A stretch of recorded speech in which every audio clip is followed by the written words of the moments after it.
എനിക്ക് പെസഹായെക്കുറിച്ച് ഒരു സംശയം വന്നു.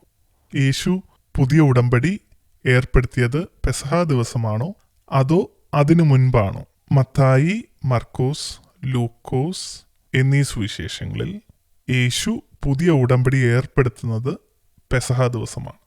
എന്നാൽ യോഹന്നാനിൽ യേശു പുതിയ ഉടമ്പടി ഏർപ്പെടുത്തുന്നത് പെസഹ ദിവസത്തിന് തലേന്നാണ്.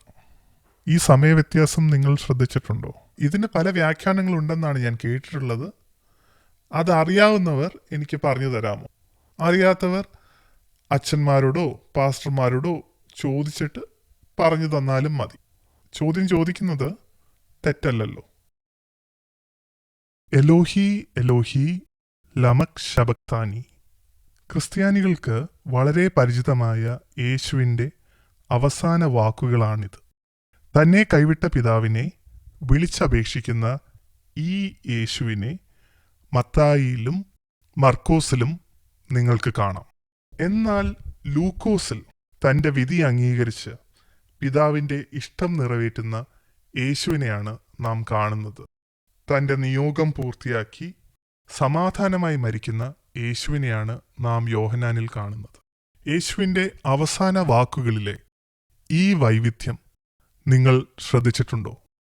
പെസഹായെക്കുറിച്ചുള്ള കഴിഞ്ഞ വീഡിയോയിൽ ദിവസ വ്യത്യാസങ്ങളെ ഞാൻ പരാമർശിച്ചിരുന്നു. ഇന്ന് യേശുവിനെ ക്രൂശിച്ച സമയവ്യത്യാസം നിങ്ങൾക്ക് തന്നെ പരിശോധിക്കാം. 3-ാം മണിക്കൂറിൽ ക്രൂശിക്കപ്പെടുന്ന യേശുവിനെയും പിന്നീട് 6-ാം മണിക്കൂറിൽ പീലാത്തോസിന്റെ മുൻപിൽ നിൽക്കുന്ന യേശുവിനെയും നിങ്ങൾക്ക് ഇതിൽ കാണാം. ക്രിസ്തീയ വിശ്വാസത്തിന്റെ മൂലക്കല്ലാണ് യേശുവിന്റെ ഉയർപ്പ്. ഈ പുനരുത്ഥാനത്തിന് സാക്ഷികളായതോ യേശുവിന്റെ ശവകുടീരത്തിൽ ചെന്ന സ്ത്രീകളും. അവർ എന്തിനാണ് അവിടെ പോയത്? മത്തായിയിലും യോഹന്നാനിലും അവർ സന്ദർശിക്കാനാണ് പോയത്. മർക്കോസിലും ലൂക്കോസിലും അവർ യേശുവിന്റെ മൃതശരീരത്തെ സുഗന്ധദ്രവ്യങ്ങൾ കൊണ്ട് അഭിഷേകം ചെയ്യാനാണ് പോയത്. ആരൊക്കെ പോയി, അവർ എന്ത് കണ്ടു എന്ന് നമുക്ക് നോക്കാം. യോഹന്നാനിൽ മഗ്ദലേന മറിയം ഒറ്റയ്ക്കാണ് പോയത്. അവർ കല്ല് ഉരുട്ടി മാറ്റപ്പെട്ടതായി കണ്ടു, തിരിച്ചുപോയി. പിന്നീട് തിരിച്ചു വന്നപ്പോൾ അവിടെ 2 ദൂതന്മാർ ഇരിക്കുന്നതായി അവർ കണ്ടു. മർക്കോസിന്റെ സുവിശേഷത്തിൽ മഗ്ദലേന മറിയവും യാക്കോബിന്റെ അമ്മയായ മറിയവും സലോമിയും ശവകുടീരത്തിൽ ചെന്നു, കല്ല് ഉരുട്ടി മാറ്റിയതായി കണ്ടു. അവിടെ ഒരു യുവാവ് വലതുഭാഗത്ത് ഇരിക്കുന്നതായി അവർ കണ്ടു. ലൂക്കോസിന്റെ സുവിശേഷത്തിൽ മഗ്ദലേന മറിയവും യാക്കോബിന്റെ അമ്മയായ മറിയവും യോവാനെയും ശവകുടീരത്തിൽ ചെന്നു, കല്ല് ഉരുട്ടി മാറ്റിയതായി കണ്ടു.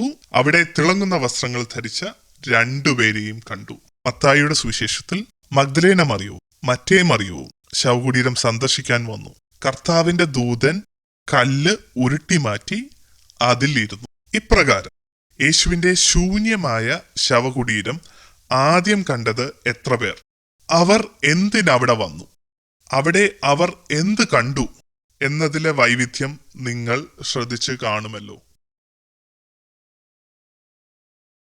പുനരുത്ഥാനം ചെയ്ത യേശു മർക്കോസിന്റെയും മത്തായിയുടെയും സുവിശേഷ പ്രകാരം ശിഷ്യന്മാർക്ക് പ്രത്യക്ഷപ്പെട്ടത് ഗലീലിയയിലാണ്. പ്രേഷിത ദൗത്യം നൽകിയ ശേഷം ഉടൻ തന്നെ യേശു സ്വർഗത്തിലേക്ക് എടുക്കപ്പെട്ടു.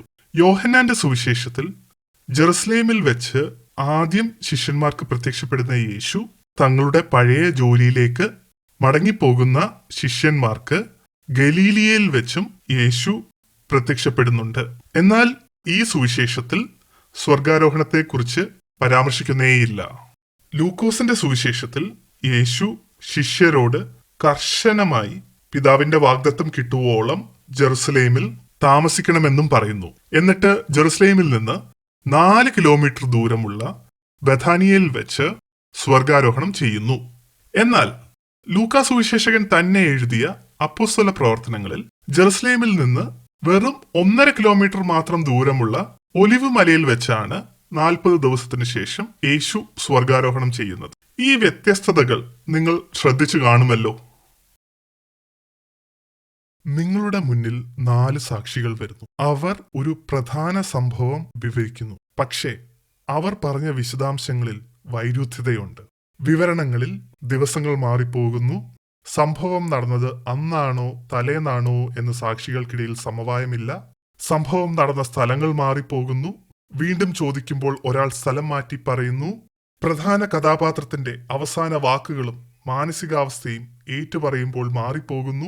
ഏറ്റവും പ്രധാനപ്പെട്ട സംഭവം കണ്ട വ്യക്തികളുടെ എണ്ണവും അവർ കണ്ടതെന്താണെന്നും ഈ സാക്ഷികൾക്കിടയിൽ പൊരുത്തമില്ല. ഇങ്ങനെയുള്ള ഈ സാക്ഷികളെ നിങ്ങൾ വിശ്വസിക്കുമോ? അവർ പറഞ്ഞതിലെ എല്ലാ വിശദാംശങ്ങളും പൊരുത്തമില്ലായ്മയും അപ്പാടെ നിങ്ങൾ വിശ്വസിക്കുമോ? ഓർക്കുക, രക്ഷാകര ചരിത്രത്തിലെ മർമ്മമായ യേശുവിന്റെ പീഡാനുഭവ കുരിശുമരണ പുനരുത്ഥാനത്തെ കുറിച്ചാണ് ഈ സുവിശേഷകർ എന്ന സാക്ഷികൾ പറയുന്നത്. എന്തായിരിക്കും ഈ സാക്ഷികളെ, ഈ സുവിശേഷകരെ കുറിച്ചുള്ള നിങ്ങളുടെ അനുമാനങ്ങൾ? ഈ പറയുന്ന സാക്ഷികൾ എല്ലാവരും സംഭവം കണ്ടെന്ന് വിശ്വസിക്കാൻ പറ്റുമോ? അതോ ചിലരെങ്കിലും കേട്ടറിവും നാട്ടറിവും മാത്രമാണോ സാക്ഷ്യമെന്ന രീതിയിൽ പറയുന്നത്? ചിന്തിക്കൂ.